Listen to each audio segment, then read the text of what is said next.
친박 좌장은 도대체 어디에 있을까요?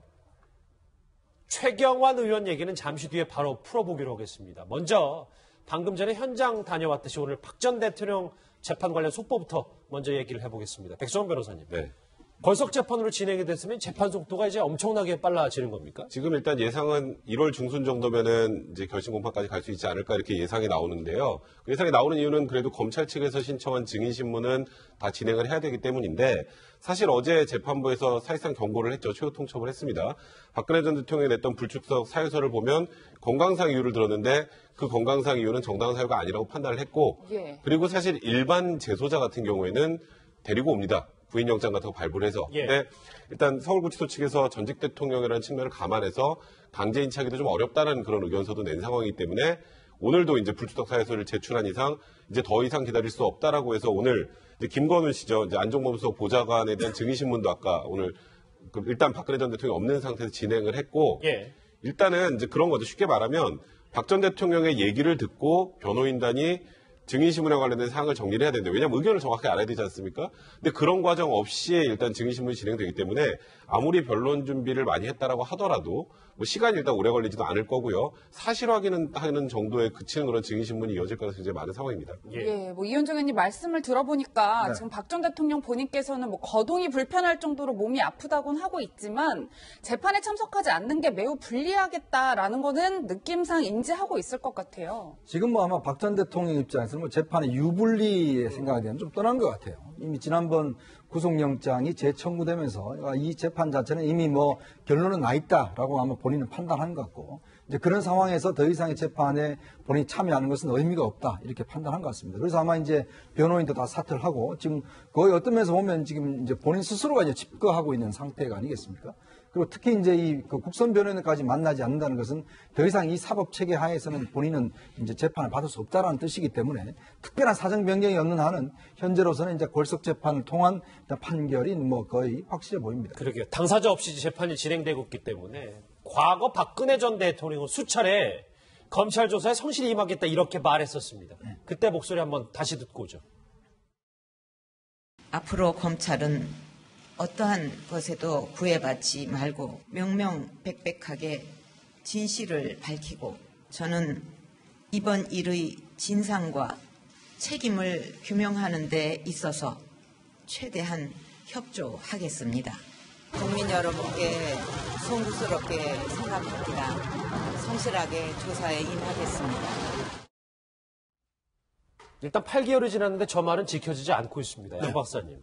MH그룹이었나요? 뭐 인권 문제 거론하면서 우리가 정치적인 재판으로 박 전 대통령 측 끌고 간다는 건 다 알고 있는데 사실 잘 안 되는데 그러면 다음 속내가 있는 겁니까? 여러 가지 속내들이 있었죠. 어쨌든 발가락이 아파서 불출석하고 허리 디스크 때문에 불출석하고 하면서도 시간을 끌고 오는 과정에 있어서 사실상 그 법리 다툼은 이제 포기를 했고 정치투쟁으로 전환을 하려고 했었고 정치투쟁으로 전환을 하려고 했었을 때 방법들이 메시지 지지자들에 대한 그 메시지를 방출하거나 그렇지 않으면 옥내 단식 투쟁들까지도 이제 우리가 예상을 했었습니다. 그런데 그 타이밍에 그 국정원 특갈비 상납 요구 사건이 터졌단 말이에요. 그러면서 더 이상 정치적으로 움직일 수 있는 여지와 공간이 이제 상실된 상황에서 두 가지를 지적할 수 있는데 하나는 변호사 총사퇴 전술이 실패할 것이라고 우리는 예상을 했었지만 그 부분들이 완전히 실패하면서 박근혜 전 대통령의 현재의 생각들을 소통할 수 있는 최소한 유영하 변호사 정도의 소통할 수 있는 소통의 대상이 사라진 부분이 가장 큰 부분이고요. 두 번째는 이제 어떻게 대응할 것인가가 아니고 재판이 좀 빨리 끝나고 전두환 전 대통령이나 노태우 전 대통령의 구속 이후에 정치적인 국민 대통합 차원에서의 사면 이러한 그 특별 사면 같은 부분들을 그 기다리는 쪽으로 전환하는 것 아닌가. 이제 이렇게 읽어지는 게 현재의 결석 예. 재판의 또 다른 의미 아닐까요? 예, 백 변호사님 사실 어제 국선 변호인 5명의 면면이 공개가 됐는데 거의 중앙지법의 베테랑들이다 뭐 이렇게 알려졌어요. 근데 아무리 실력이 좋아도 피고인 없이 재판이 진행되다 보면 뾰족한 수가 있을까 이런 생각이 들어요. 그러니까 일단 지금 국선 변호인들이 할 수 있는 건 하나밖에 없습니다. 기록을 꼼꼼히 보고 기록 내에서 무언가 검찰의 주장에서 허점이 있는 부분이 있는지 기록상에서 찾아서 그걸 기초로 해서 쪽이라고 그러잖아요. 그걸 기초로 해서 증인신문 과정에서 임하는 수 방법밖에 없는데 제일 중요한 건 저도 이제 예를 들어서 형사 피고인 관련해서 재판을 진행할 때 증인신문할 때 제일 중요한 건 피고인의 의사예요. 피고인이 사실 제일 정확하게 알잖아요. 그렇죠. 본인 생각이 있으니까 이런 저쪽에서 이런 질문하면 우린 이렇게 대응을 하고라는 관련된 내용들이 있을 텐데 그걸 전혀 알 수 없는 상황에서 기록만 보고 기록 내의 허점을 찾는다는 건 사실상 뭐 쉽지 않은 부분이 있고요. 근데 이게 국선 변호인들 입장에서도 굉장히 지금 좀 머리가 많이 아픈 상황일 것 같은 게 일단 걸석 재판으로 진행되는 건 사실 전적으로 박근혜 전 대통령의 책임입니다. 예. 본인이 나오지 않아서 지금 걸석 재판이 진행되는 거고 본인이 국선 변호인을 만나지 않아서 변호인들이 제대로 도울 수 없는 상황이 됐는데 문제는 그렇더라도 어제 같은 경우에도 뭐 박근혜 전 대통령의 지지자들이 국선 변호인 지나가니까 똑바로 하라고 막 소리를 질렀다고 하는데 공정성 문제 또 제기할 거예요. 이게 박 전 대통령이 선택을 했더라도 그 또 박 전 대통령 지지자들은 그러니까 국선 변호인들 입장에서는 어쨌건 변론은 해야 되는데 변론을 할 때 그 당사자가 없는 상황에서 무언가 또 잘못했다고 판단되면 비난만 받을 수 있는 굉장히 좀 진퇴양난의 상황이 아닌가 좀 안타깝습니다. 박근혜 전 대통령의 속내는 도대체 뭔지 저희도 참 궁금합니다. 박근혜 전 대통령 얘기를 해봤다면 그의 최측근이었던 친박의 좌장 이 사람 얘기를 해봐야 될 것 같습니다. 이현정 의원. 네. 오늘 최경환 의원이 검찰 출석 요구, 소환 요구에 불응을 했단 말이죠. 네. 일단 뭐 최경환 의원 입장에서 보면 사면 초과의 상황이 아닌가 싶습니다. 일단 지금 사실 이제 김재원 의원도 소환을 됐는데 김재원 의원 조사를 받았어요. 출석해서 한 15시간 조사를 받아서.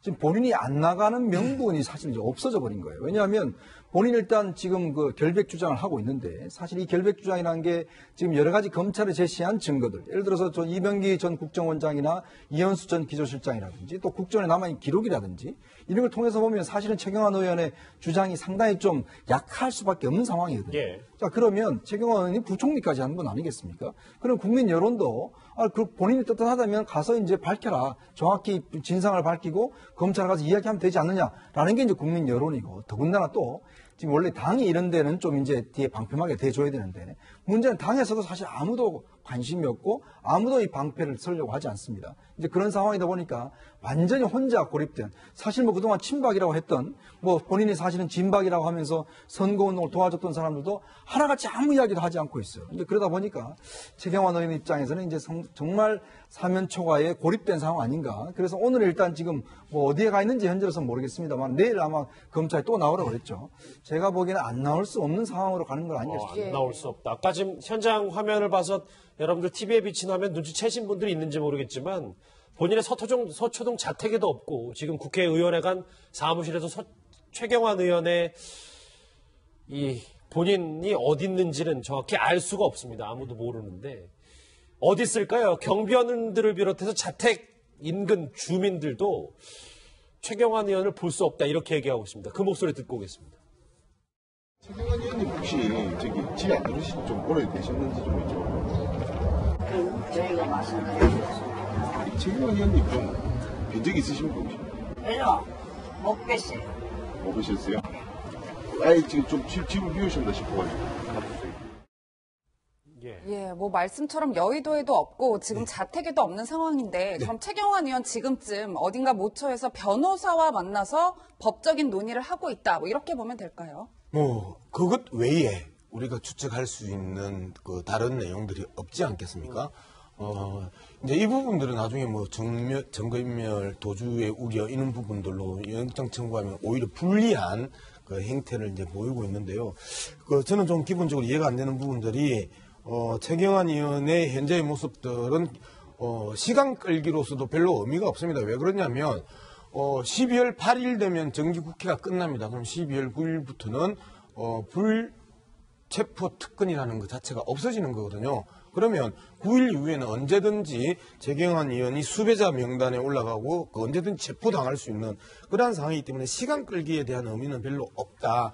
그리고 최경환 의원 입장에서는 상당히 고립무원인 거는 이제 분명한 거지요. 첫 번째, 유여의 자유한국당 최고위원이 당당하게 나가서 조사받아라. 라고 하면서 사실상 당내에서 떠밀고 있단 말이에요. 당에서도 이제 예. 비호를 안 한단 예. 말이잖아요. 그리고 그 앞서 지적했던 것처럼 김재원 의원 전 정무수석이었죠. 예. 김재원 의원이 조사를 받았습니다. 그리고 박근혜 전 대통령의 최측근인 서청원 의원의 최측근인 이우연 의원이 또 공천 헌금을 수억 원 받았다고 해서 또 그 현재 조사를 받았습니다. 이런 상황에서 김재원 의원이나 이우연 그 자유한국당 현역 의원들은 다 수사를 받았는데 왜 유독이 최경환 의원만 수사를 안 받고 저기에서 계속해서 이 소환에 불응을 하느냐. 이러한 부분들은 당 내에서도 지지를 못 받고 당 밖에서 지지를 못 받고 특히 최경환 의원 때문에 자유한국당에 대한 그 비난 여론들이 쇄도하는 순간에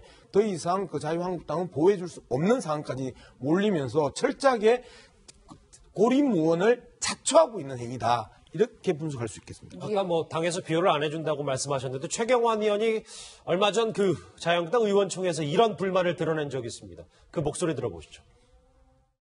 아니, 그 뜻보다도요. 지금 이제 오늘 우리 당론으로도 특검법을 발의했고 특검에 공정한 그런 그 수사가 중요하다. 그 여건 되면은 얼마든지 수사에 응해야 된다. 이런 생각이 지금은 매우 수사가 편파적으로 불공정하게 이루어집니다.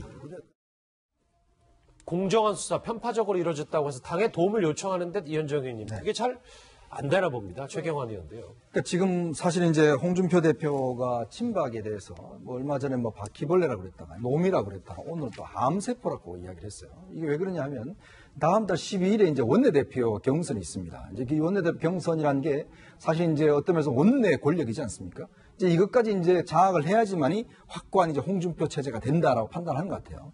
자, 이런 상황에서 친박이 어떤 명분을 가지든지 친박이 결집시키는 사태는 홍준표 대표로서는 피해야 되죠. 이제 그러다 보니까 결국 이제 최경환 의원이 이런 식으로 해서 이제 자동적으로 나가게 되면 친박이 이제 구심점이 없어진다고 판단한 겁니다. 결국 그렇기 때문에 이제 지금 좀 비난을 받으면서도 계속 친박에 대해서 강한 어투로 이제 이야기하고 있는 것도 더 이상 친박이 뭉치지 못하도록 그렇게 만드는 거고 또 이제 더구나 그 핵심인 최경환 의원을 이제 고립시키는 해서 실질적으로 홍준표 당으로 만드는 데 이제 하나의 걸림돌을 제거하는 이제 그러한 계획이 된 거죠. 사실 이제 뭐 자기가 손 안 대고 이제 코 푸는 격이 되지 않겠습니까? 이제 그러다 보니까 홍준표 대표 입장에서는 사실은 다른 거는 다 지금 뭐 특검법이라는 이런 거는 지금 하면서도 유독 최경환 의원 관련돼서는 이거는 본인이 알아서 할 일이다. 또 정우택 원내대표도 이것도 자기가 알아서 할 일이다라고 지금 다들 선을 긋고 있습니다. 예, 백 변호사님 이런 가운데 이제 검찰에서는 내일 오전 다시 출석해라 이렇게 압박을 했는데 얼핏 들어보니 강제 구인도 가능하다 뭐 이런 점을 시사했어요. 일단 뭐 체포영장 청구하는 쪽으로 갈 것 같아요. 한 번 정도 또 소환에 불응하면. 그런데 이제 국회의원이라는 건 아까 말씀하셨던 것처럼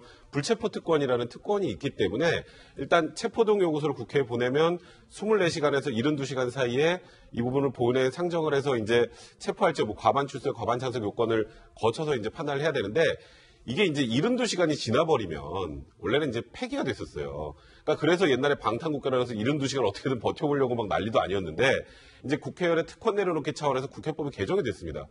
72시간이 지나도 그 다음에 열리는 본회의에서 무조건 자동 상정이 되는 거예요. 예. 그러니까 이제 지금 현 시점에서 지금 뭐 두 분 말씀해 주셨지만 자유한국당 내에서도 그렇게 최경환 의원을 보호하려는 움직임이 별로 없는 상황이고 지금 상식적으로 생각해 보면 뭐 72시간을 넘길 것도 없이 지금 여당도 그렇고 국민의당도 마찬가지고 바른정당 의원들도 아마도 체포 동의안을 다 찬성할 가능성이 높기 때문에 최경환 의원이 그냥 마냥 도망다닌다고 지금 해결될 문제는 아닌 것 같고 사실 뭐 자유한국당 내 뭐 의원들 얘기도 마찬가지고 다른 당 쪽 의원들도 마찬가지지만 지금 나와 있는 의혹 자체가 굉장히 구체적으로 나오는 상황이라 알겠습니다. 본인이 억울할 경우에는 나가서 조사받는 거 외에는 지금 국회법까지 개정된 마당에 이제는 어디 빠져나갈 구멍이 별로 없는 상황이다 이렇게 말씀드릴 것 같습니다. 예. 알겠습니다.